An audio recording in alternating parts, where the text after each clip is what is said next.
welcome back to the Citizen channel and our story of the game. We look back, a serious and not so serious look. Of course, it was a very serious incident at the end, wasn't it? Bernardo almost flattened the poor keeper, didn't he? But we'll talk about that. That big bully, Bernardo, of course. Story of the game: Wolves 1, City 2 on the 20th of October 2024, 2 p.m. kickoff. Match day 8 of the Premier League. Put us top for a little while, but of course, Liverpool did the business later on, but we're not worried about that. We're still up there, aren't we? Our little look back and media observations, of course, included in this one. My thanks to sort of memory jogging from the Guardian timeline that I helped put this together with, because when you're there, it's sometimes difficult to remember all the nitty-gritty.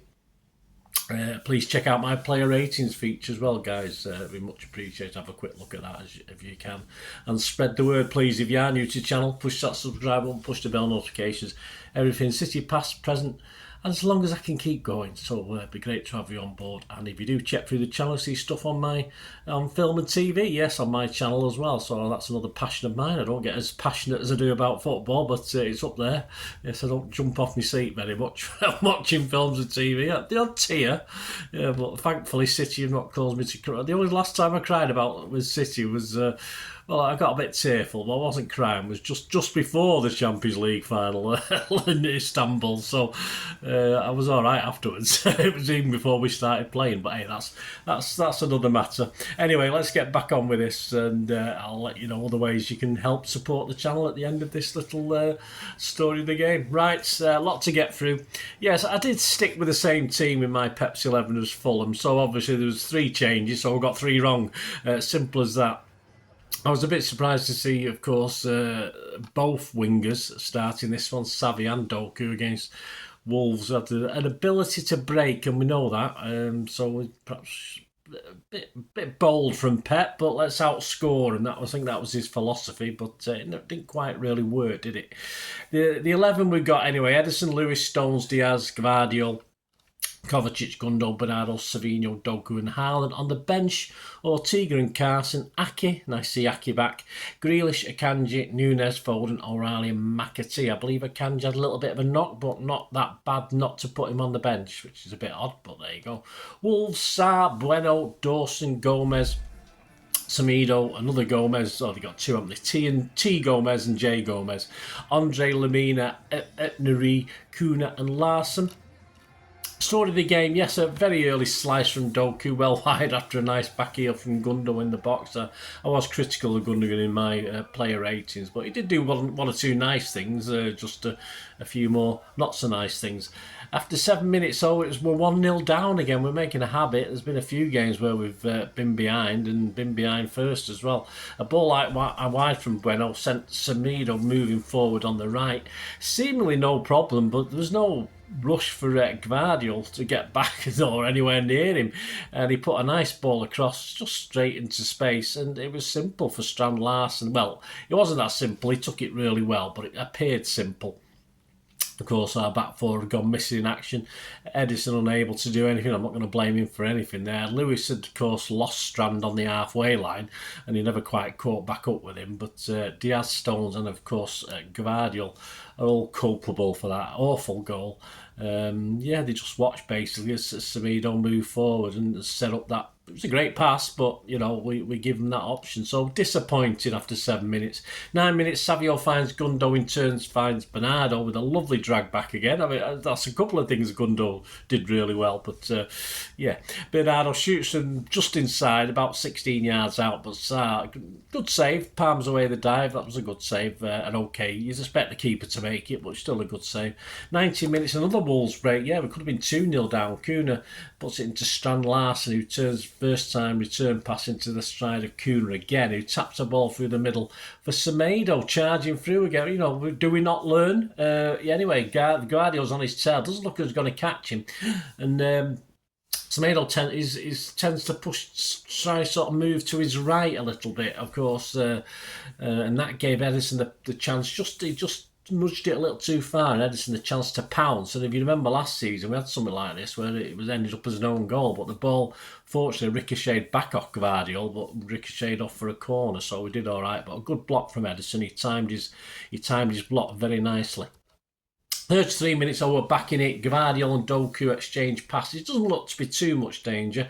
Then our wonderful Croatian picked up the pass again from Doku, sifted it slightly to his left, and just shot a glorious curler. I mean, he hit it with pace, but he didn't blast it. Just a glorious curler, which Sarr can only help him to there. He got a hand on it. Perhaps he could have done better, but isn't Gvardiol supposed to be left-footed? Cracking shot with his right foot. 46 plus 2 minutes, a chance just before half time for City to edge it. Bernardo robs Andre inside the box. They were fanning about with it, Wolves, and it rolls back to Lewis. He played it across the face of the box to Savinho, who opens his body, curls low, and nice shot. I mean, he couldn't have done much better.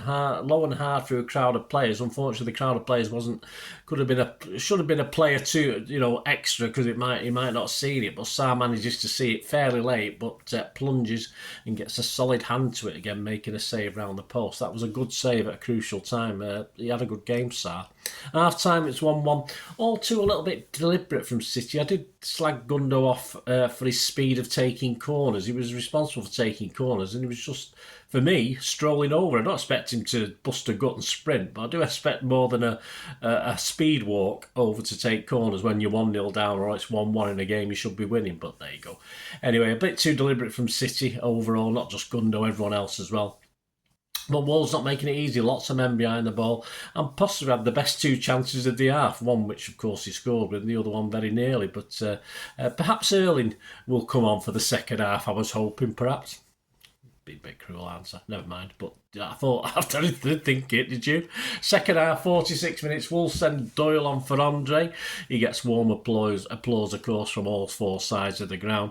54 minutes, Diaz has a pop, he picked out on the edge of the box. He hits a nice low curler. Again, Sarr tipped it around the post. Not as good as his early save just before half time. And then from the corner, Doku had another chance, but flashed another shot wide when the corner reached him. Not great from Doku. All out of balance. He was really leaning back on that one. 56 minutes, Kuna smacks yet another low curler from distance. Just wide of the post. I'm sure Edison had it covered. Perhaps. 67 minutes, Doku made way for Foden. I thought Savvy was probably the first to get dragged off. I thought Doku was playing a slightly better, but who am I to know? 70 minutes, Bernardo pirouettes away through three men before poking square. It's sort of behind Dale, and you think we missed a chance, but of course it fell nicely for Savvy, who, again, a bit like Doku, was totally off balance, should have hit the target and just simply curled it over the top. 74 minutes, another change. City, Grealish replacing Savvy. 82 minutes, Grealish cuts back for Foden, whose low shot sort of hits Lewis, heels and bounces to safety. Just get out of the way, man, flipping heck. 86 minutes, City replaced Kovacic with Nunes. So yes, the expected jeers and comments about his teeth being offside. That's very mean. I don't think there's any need for that sort of thing, is there? 89 minutes, Grealish wanders down the left and pokes in field, where Bernardo lashes the near post netting it. It's a good job the Lino checked them earlier. It might have gone in through the side and been classed as a goal. I've seen it done, but probably not in Premier League with TV and VAR, I suppose, these days. But yeah, that one or two City fans jumped up, but we were, most of us saw what had happened. It went in the side netting. Plus 5 minutes injury time, of course. We had corner after corner. 90 plus 4 minutes, Gundo finds Ireland inside right. The ball moves over to Nunes on the opposite side of the box. He tries an effort, he dips inside, but his shot sort of takes a little deflection over. So wish he'd scored that to shut him up. But he did have a chance to shut him up later, didn't he? Because 90 plus 5, yes, it's 2-1. Well, seemingly so. In the ground, we had no idea what was going on. We thought the goal had been given by the referee. We weren't aware there was a lino involved in this. Anyway, great cross from Foden. Stones is up well. Ball slightly behind, does well to put the header into the net actually. But as we saw, it turns out the linesman had a flag for Bernardo being offside. Now, Bernardo, the big dispute was from Arsenal fans and Wolves fans and Mr. O'Neill, is that of course he infringed with the goalkeeper. But you see that every day, every football match. I mean, you ask Arsenal fans, I mean, how they've got the hypocrisy to say about Bernardo fouling the goalkeeper. I mean, he was leaned into him and the goalkeeper pushed him away. By the time the ball came over, it was headed. The goalie was set to make the save, and this happens week in, week out. I believe Mika Richards said he'd been unhappy, but he's turned into a right prat anyway. Yeah, for me, not it's what you see every week in the football league. So I mean, let's face it, built like a brick shithouse Bernardo obviously got him poor Sar's way. So, but there you go, that's it. It's just how it is. We found a use for Bernardo. He was offside, but of course, by the time the ball went in the net, he wasn't in the keeper's view or interfering with play. So I think the decision was correct. Hopefully, there won't be any ramifications or apologies to Wolves, because I don't think they deserve one. Not a single Wolves player, including the keeper, even worried about it. They weren't bothered. But of course, us in the ground, because we thought the goal had been allowed, automatically when it goes over to the monitor, we think, oh shit, he's gonna cancel it. He's gonna wipe it out. But of course, we hadn't realised on field it had been disallowed for offside. So, but that just shows where we have no idea what's going on when you're actually at the game to perhaps watching on telly. But it all ended well, and obviously the lads were all jubilant, weren't they, when we got that. I mean, to sum up, we got away. Let's face it, we got away. We won again. Let's be honest about it. That's why we're champions, though. I suppose it's the mantra, isn't it? And I've copied it myself, but not too sure. We've got to start playing a lot better than this. Stats: 3 shots from them, 2 on target, 22 from us, 7 on target. We had 78% possession, 210 passes from them, 722 from us. Their pass accuracy was a pitiful 66%. That's why they're struggling. Ours was 90. Fouls: 8 from them, 5 from us. 4 yellows for them, 1 from us. I forgot who got our yellow card. My apologies. I can't see it on here. I'm sure you'll know. Offsides: 2 for them, 1 for us. Corners: 1 for them, 18. A new Premier League record for this year. For this season, anyway. I don't know how it stands up to previous seasons. XG for Wolves was anywhere between 0.95 and 1.01. For City, anywhere between 1.71 and 2.04, depending which XG you look at. Of course, I looked at XG Philosophy for theirs, but there's other people as well. Man of the match, I think it has to go to Vardio, doesn't it? A new club record, 31 games in the Premier League, unbeaten, which beats the last club record set by Pep's team as well. Headlines: the Mirror back page, Neil Moxley.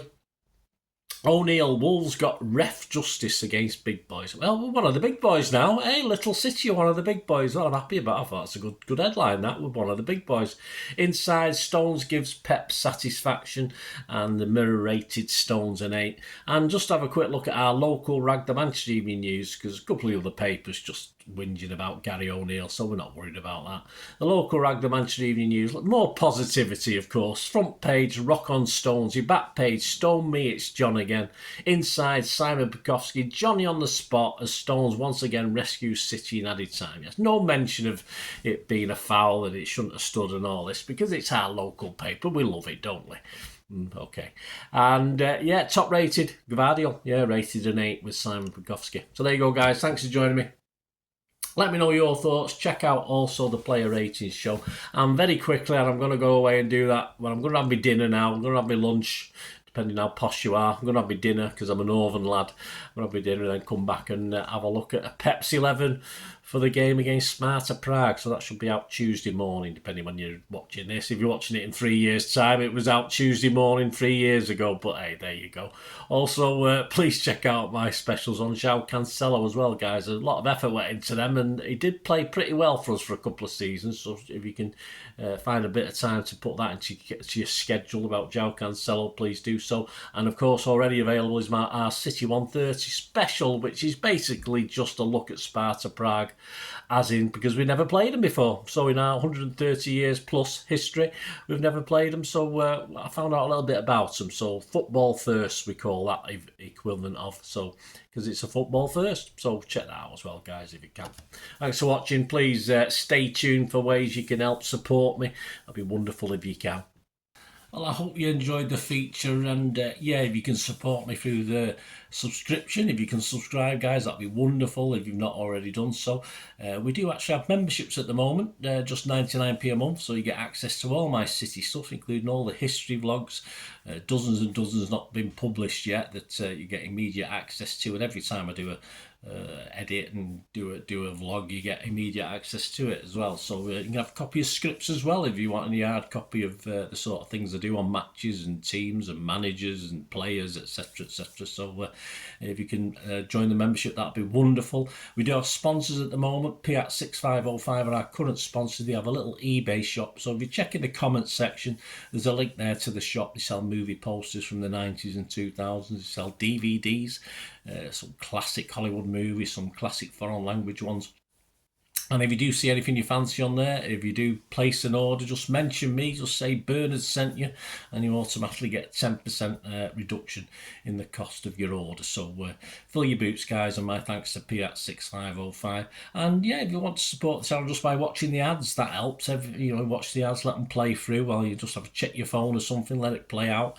And of course, if you follow any of the links, that always works as well. If you follow a link to one of the ads and you fancy something, I've done it myself. I've followed a link and actually purchase something from another organisation, but it can happen. It can happen. Not all ads are stuff you're not interested in.